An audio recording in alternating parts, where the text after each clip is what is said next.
Bienvenidas y bienvenidos a este episodio 8 del seminario. Ya nos vamos a introducir con este video a la unidad 3 para recordarles un poquito dónde estamos en el programa. Se trata de una unidad donde veremos los orígenes del giro ontológico ya directamente en arqueología, pero para ello los invitamos en este video, brevemente, a conocer algunos fundamentos teóricos que han servido como base o como antecedente para el desarrollo de estas arqueologías. En particular veremos a dos autores y dos teorías. La primera es la teoría del actor Red, de Bruno Latour, y la segunda es la teoría de los objetos del arte, de Alfred Gell, que hemos denominado la agencia de las cosas y que se ha propuesto o que se ha constituido como un antecedente en estas miradas de corte más simétrico o que otorgan agencia a los objetos. Comenzaremos entonces con la propuesta laturiana.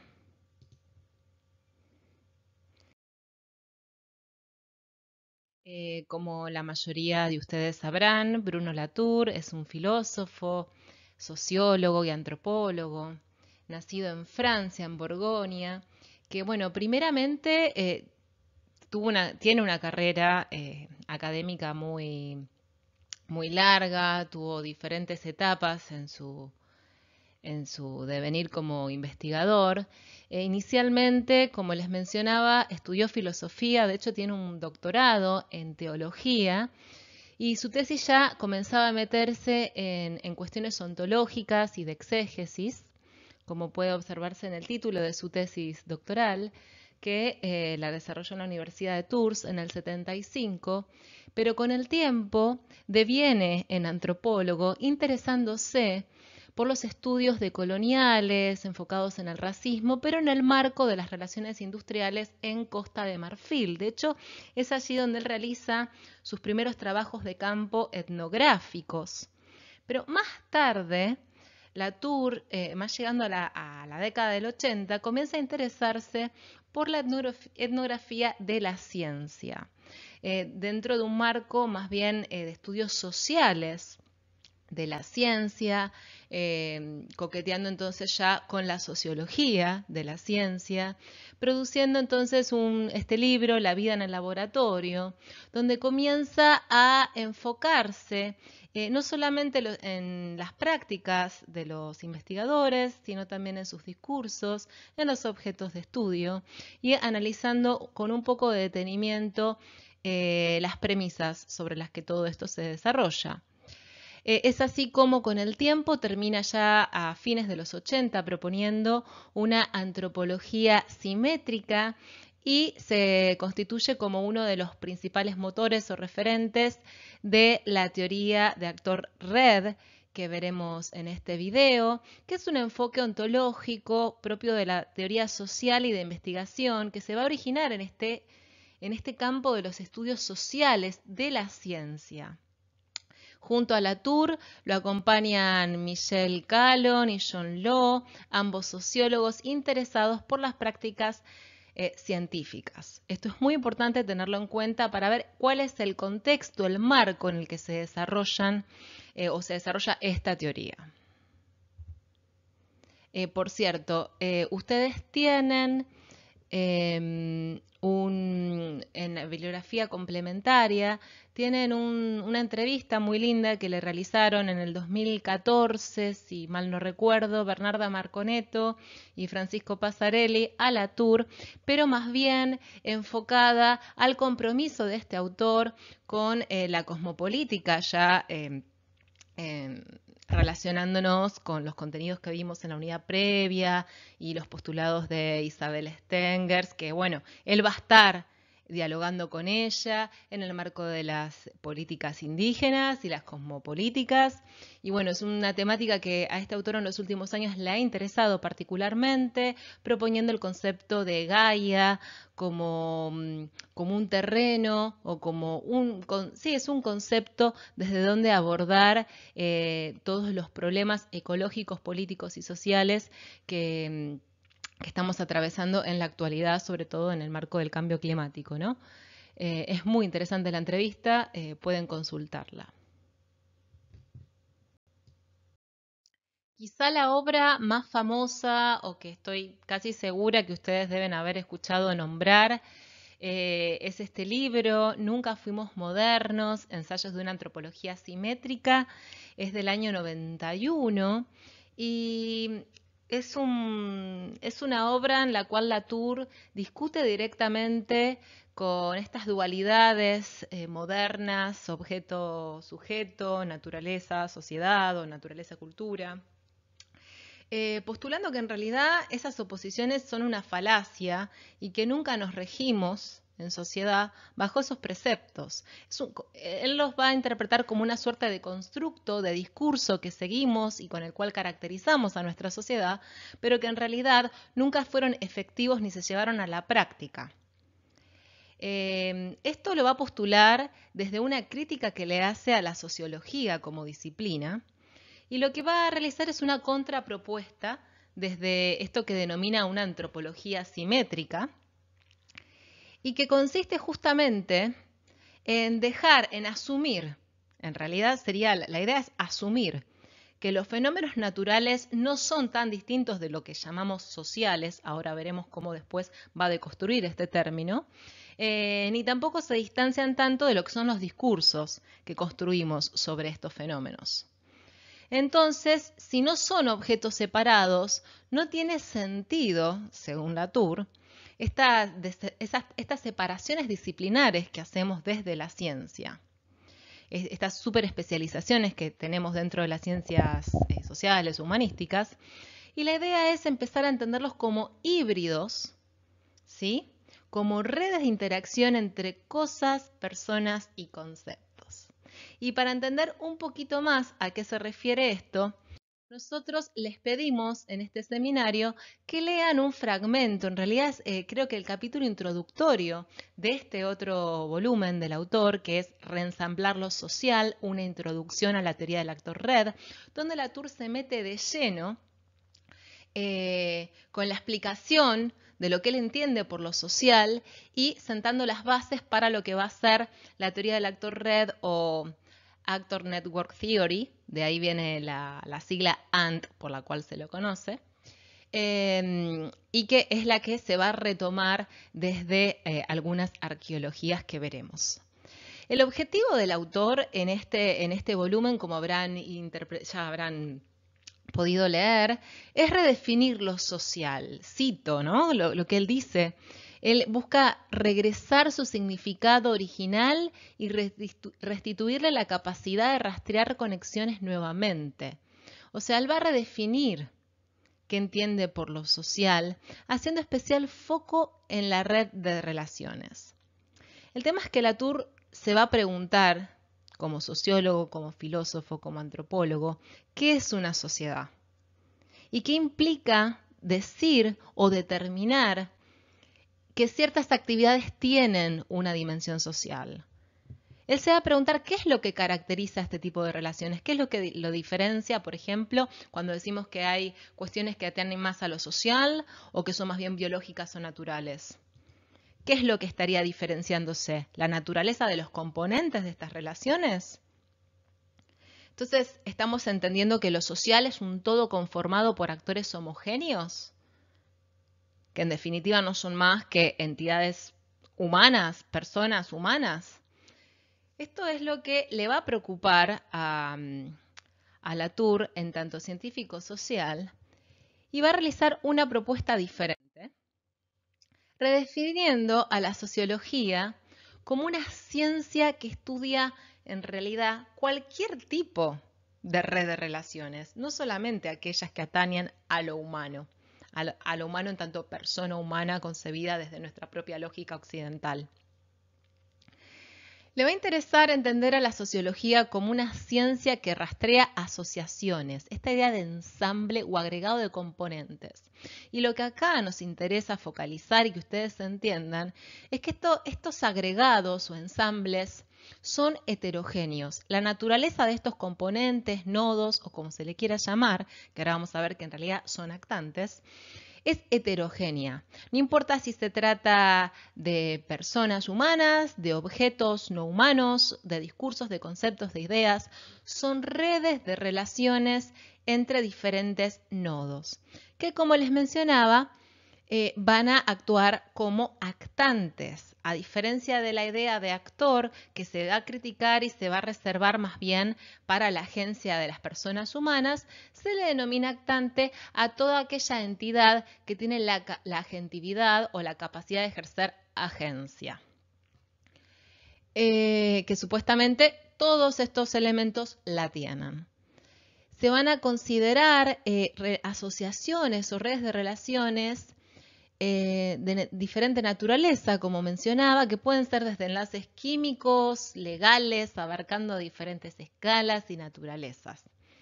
Entonces tenemos ensambles fisiológicos hasta políticos, es una gran variedad.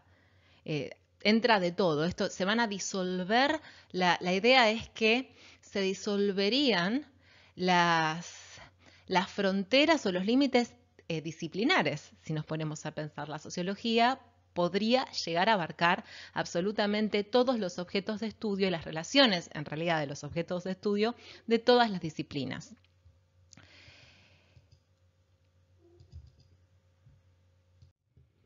Algo también muy importante es entender que todos los componentes de estas redes, que a su vez se pueden dividir en diferentes tipos de diseños de redes de relaciones, digamos, todos estos componentes son indisociables, por eso es el actor red lo que nos va a importar, no tanto el actor o el actante en sí, sino y sobre todo nos va a interesar cómo se engrana en este gran colectivo, ¿sí? Y todos deben ser descritos en los mismos términos, más allá de la heterogeneidad de su origen.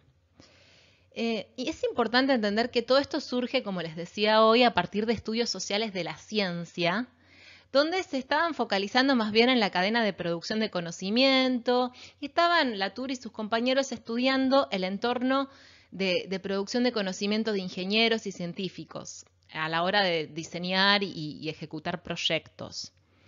Y en ese contexto es que ellos elaboran la idea o el argumento de que nadie actúa solo, ningún científico trabaja aislado, sino que hay un gran número de actantes que van a influir en esa cadena de producción de conocimiento.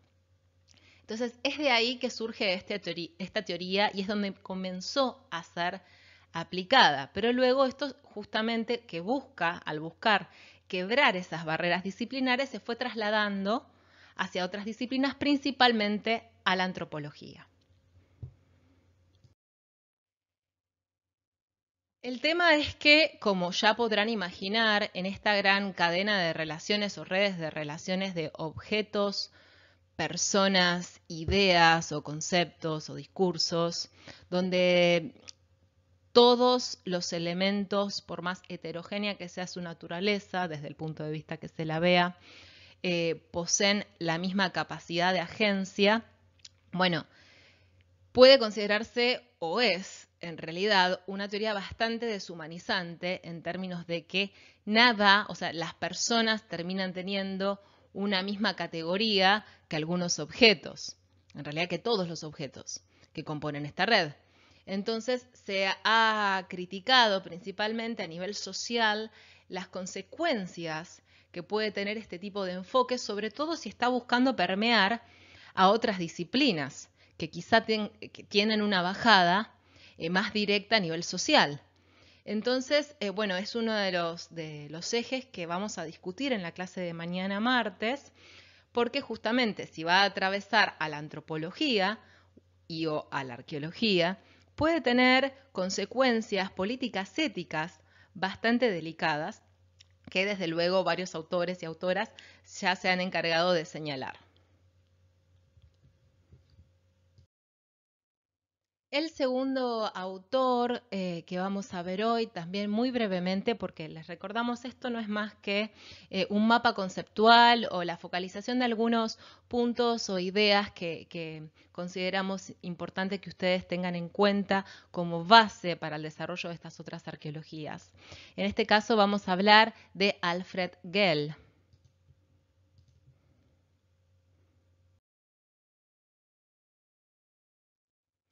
quien fue un antropólogo inglés que, bueno, ya falleció en la década de los 90, fallece muy joven, a los 51 años de cáncer, el profesor en Inglaterra, que ha realizado trabajos de campo etnográfico en Australia y en la India, principalmente en Australia, y se ha interesado especialmente por el estudio del arte, el lenguaje, el simbolismo y las prácticas rituales.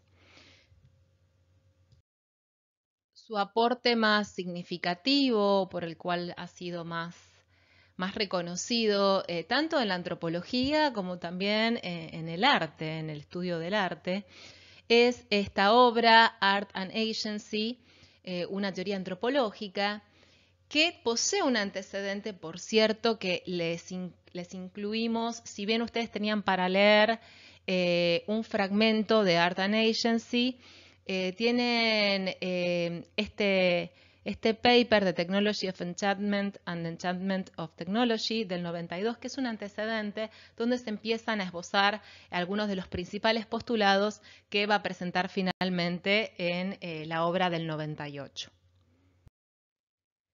Bueno, al autor le van a interesar particularmente los objetos artísticos.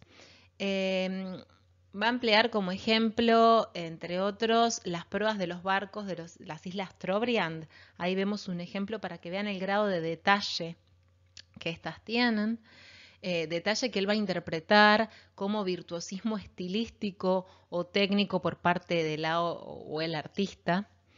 Y va a posar su atención sobre estos objetos y sobre el efecto que producen estos objetos en las o los receptores, ¿sí? Las personas que lo observan y lo interpretan.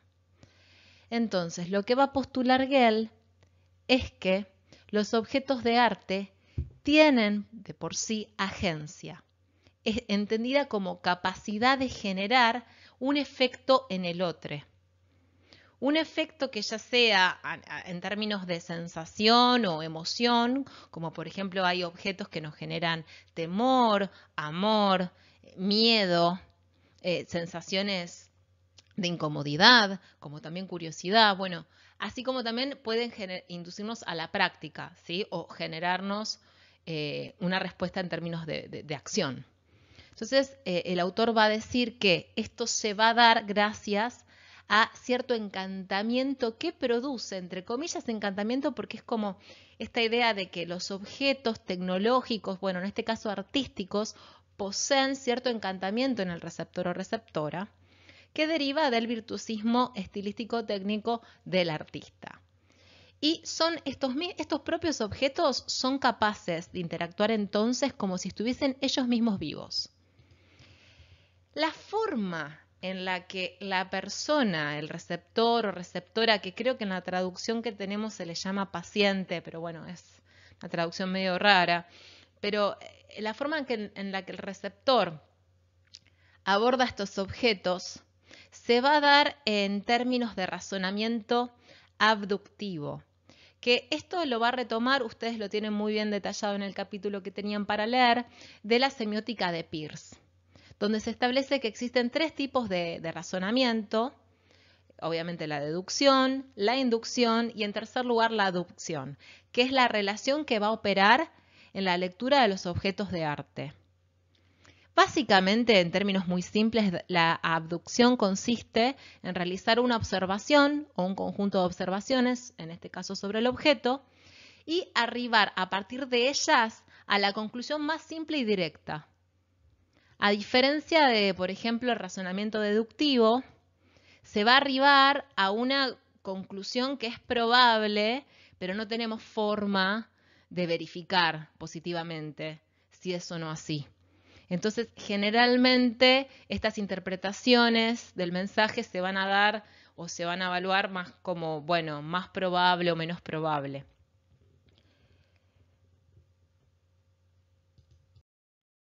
Entonces, la idea, sintetizando un poco el concepto, es que aquellos y aquellas que observan las obras de arte hacen abducciones sobre las intenciones del artista que las produjo. Y estas abducciones, que pueden o no coincidir con las intenciones primarias del artista, por eso está esta idea de agencia secundaria.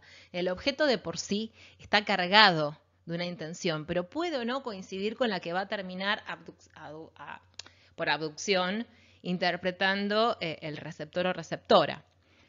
Esta relación se va a dar universalmente.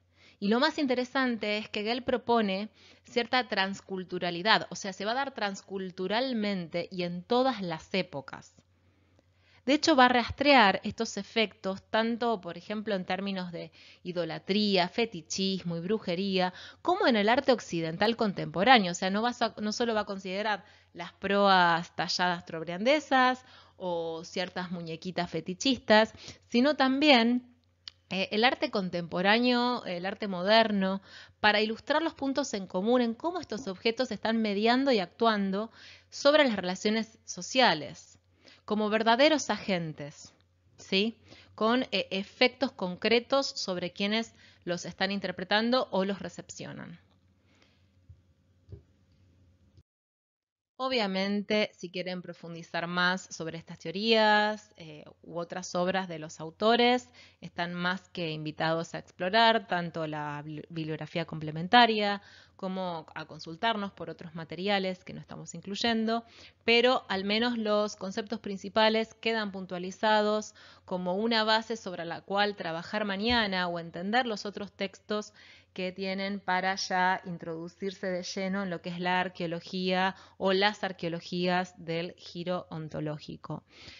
Como siempre, si tienen cualquier consulta, duda o aporte inclusive, están más que invitados a consultarnos a través del campus, también a realizar aportes mediante la nueva entrada de foro que generamos para que ustedes puedan compartirnos más materiales de todo tipo, ya sea bibliografía como materiales audiovisuales. Así que con esto nos despedimos y nos vemos mañana.